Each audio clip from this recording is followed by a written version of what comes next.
BNB టీవీకి నిత్య నిజాలు చెప్పే బిఎన్బికి స్వాగతం. కేజ్రీవాల్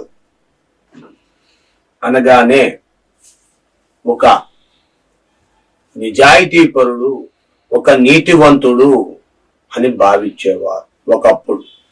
కానీ ఇప్పుడు కేజ్రీవాల్ అనగానే ఒక కిరాతకుడు, ఒక మోసగాడు, ఒక ఇది అది అని భావిస్తున్నారు.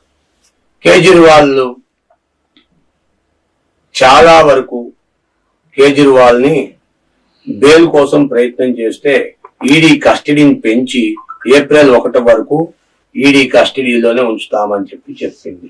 అయితే చాలా మంది రాజకీయవేత్తలు రకరకాలుగా చెబుతున్నారు. ఏంట్రా అంటే కేజ్రీవాల్ జైలు నుండే ప్రభుత్వాన్ని పాలించడమే కాకుండా ఇప్పుడు రాష్ట్రపతి పాలన పెట్టేస్తారు, రాష్ట్రపతి పాలన పెట్టండి అని ఢిల్లీ లెఫ్టినెంట్ గవర్నర్ ప్రకటించారంట.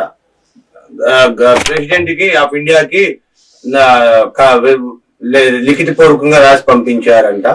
అయితే అక్కడ కేజ్రీవాల్ మంత్రులు గాని వాళ్ళందరూ కూడా నేరాలు ఇంతవరకు ఏ రాష్ట్ర ముఖ్యమంత్రులు గాని నేరాలు చేయలేదా, ఏ రాజకీయ నాయకులు నేరాలు చేయలేదా, చేసి వారి నేరాలను నేరాలు చెయ్యలేదు కానీ నేరాలు చేసిన వారు కూడా వారంతలో వారు బయటికి రాలేదా, కొంతమంది కొన్ని సంవత్సరాలుగా బెయిల్ మీదే ఉన్నారు.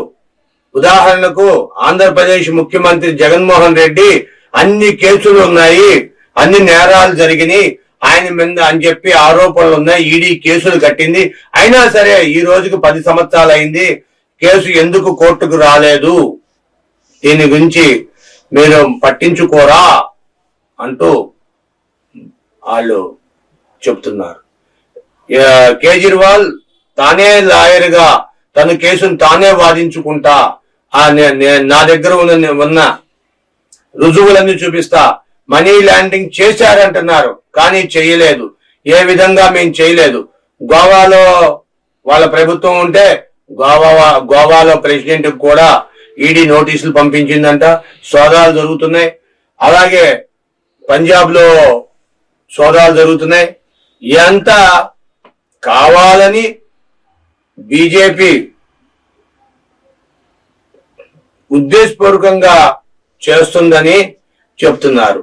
కేజ్రీవాల్ తాలూకా ఎమ్మెల్యేలు అసెంబ్లీలో ముందుకెళ్లి కేజ్రీవాల్ నిర్దోషి, కేజ్రీవాల్ విడుదల చేయాలి, బెయిల్ ఇవ్వాలి అని చెప్పడం కాదు. కేజ్రీవాల్ నిర్దోషి కాదు, కేజ్రీవాల్ దోషి, ముందు ఆయన ముఖ్యమంత్రి పదవిని రద్దు చెయ్యాలి అంటూ బీజేపీ ఇదంతా ఉద్దేశపూర్వకమైన రాజకీయాలు చేస్తున్నారు కాబట్టి మిగతా వేరేం కాదు అంటూ కేజ్రీవాల్ భార్య చెప్పడం, ఇది అంతా ఎంతవరకు నిజం మీరే తెలియజేయాలి. మీ విలువైన అభిప్రాయాలను కామెంట్ రూపంలో తెలియజేయండి, షేర్ చేయండి, లైక్ చేయండి. Thank you for watching our channel.